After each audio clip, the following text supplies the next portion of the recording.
All right, so you got your Honda Pioneer. What's the first thing you need to put on it? What's the first thing you need to buy? You spent a ton of money on the machine, but you know it's not finished yet, right? So what are we gonna put on? We're gonna put on a winch. We're gonna put on LED light bar. Nope. You're gonna drop like $600 or $700 on a roof. Yeah. These things don't come with a roof on them. The Honda Pioneers do not come with a roof.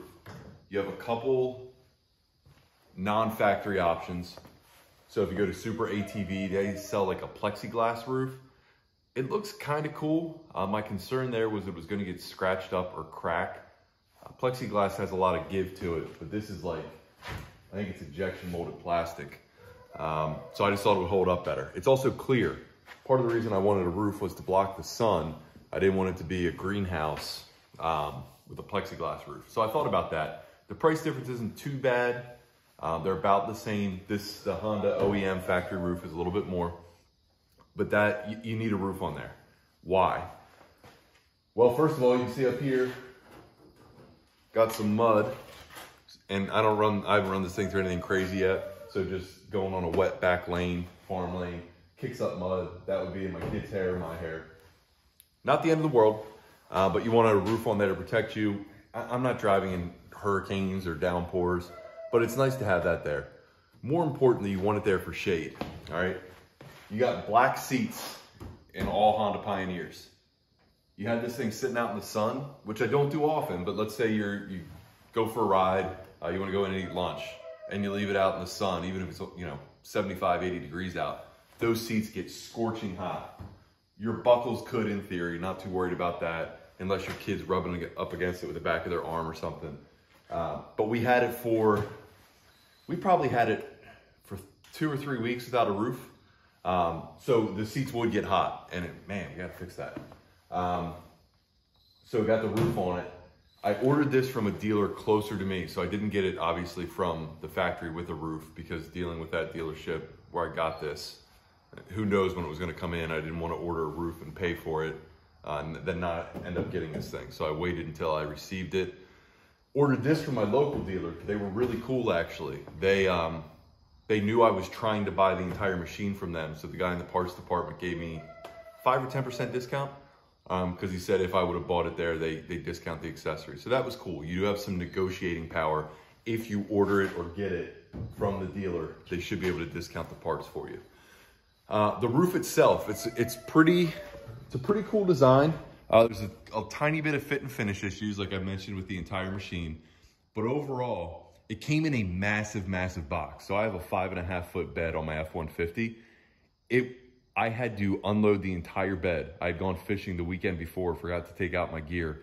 I had to put rods and totes in the back seat. And then this thing barely fit between the wheel wells. I didn't have my old truck, I have a bunch of straps in. The truck that I drive the most, there's a couple ratchet straps as an emergency, but I never plan on using them. I didn't think it out. I thought I was gonna have to stand the thing up vertically in the bed to get it. Luckily, it fits pretty snugly between the wheel wells, got home no issues, but it was tighter than I thought it'd be. One guy can install this. I installed it by myself. I almost called my dad. It's not heavy, but it's awkward. They say that all the time. Not heavy, but awkward. So one guy can get this on himself. It probably took me, the first time I did it without knowing what I was doing, it took, I don't know, half hour. But if I would have had my dad and I knew what I was doing, you could get this thing on and off in 2 minutes. And I'll show you how that works in a second. But it's got some really cool angles to it. Looking from the top, like if I'm up in the second story of the house and this is in the yard, the roof looks kind of mean in a good way if you're looking down on it. So how it attaches, you have 6 attach points, and they're like circle clamps that go on the tubular frame, okay? So that's one right there, one over there. Got one back there in the middle bar, one back there on the middle bar, and then in the back, you got one there, one on this side, all right? So those are just bolted in. They're bolted in with hex bolts. And the clamps, the design is pretty cool. There's one thing I don't like about them, but basically you open them up, make sure I'm in focus, like that, and then you unscrew, where's the screw? No, this is actually the screw. So you pull this down and it unscrews. I don't want to do it too much because it's a pain. That's what took so long when I was installing it. But this unscrews to loosen the clamp. And then right there, it separates. So it does take a bit of finagling to force onto the bar, and then you want it tight. The other thing I don't like about these clamps, well, at first I thought they weren't gonna be heavy enough. They're super heavy. This thing doesn't go fast enough to even think about lifting the roof off, which I was concerned about. They have rubber isolators in them to quiet it down to make sure there's nothing that rattles, which is amazing because the machine in general rattles, right? I've already complained about that. But they're not secured in there. This is your rubber tab right here. Let me see if I can pull this out. So that's what you're working with. That's your noise isolation and to sort of shore up the fit to make it a tight clamp. It works perfectly. My problem is I plan on keeping this thing and running it to the ground. I've told you guys that. So I am afraid that that's gonna dry out. And if it falls out, I mean, all that's keeping it in there is compression. Now it's in there pretty tight, but I'm afraid that that could eventually slip out and then things would start rattling. I guess if that happened, I could probably cut a hockey puck. But there's nothing holding it in other than compression. Rubber degrades over time. Is it gonna degrade in a year? No. 2 years? No. If I keep this thing 10 years and rubber starts to wear out, there is the fear that that could separate, work its way out.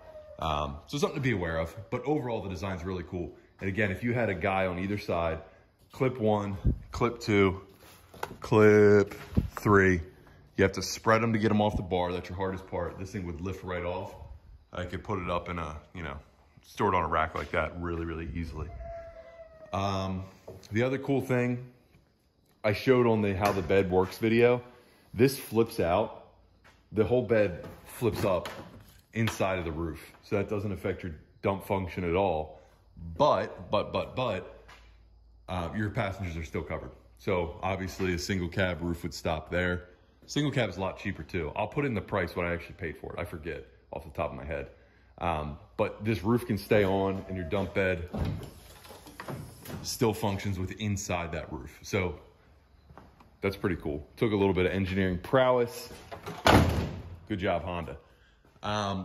2 things I don't like, not the end of the world.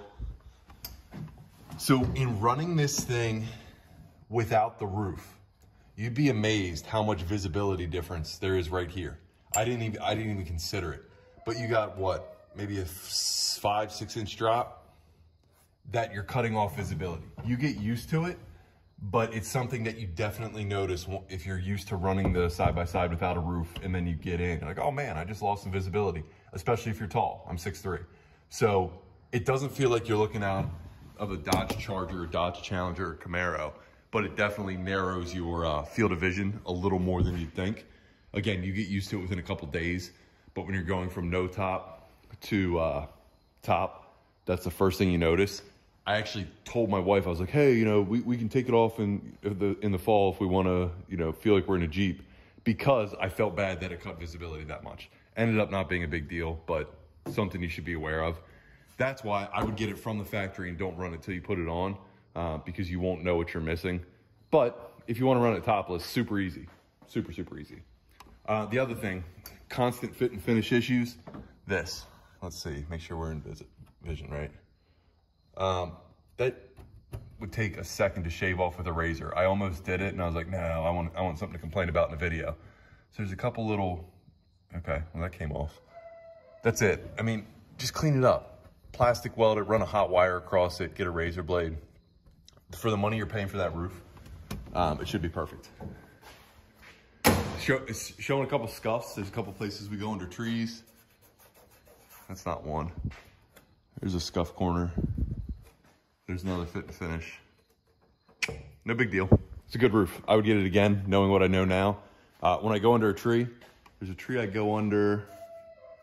That's pine sap, because I go under a pine tree frequently. That's pine sap. So guess what? That would probably be in my wife's hair if I didn't have a roof on it.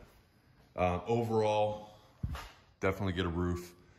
Going back to other options, I jumped around a little bit. You can also get like a what do they call it? Is it a bimini top? When you put it on a boat, like a center console boat, and they have the T-top sort of thing on them, where it's a sunbrella fabric, like a real heavy fabric.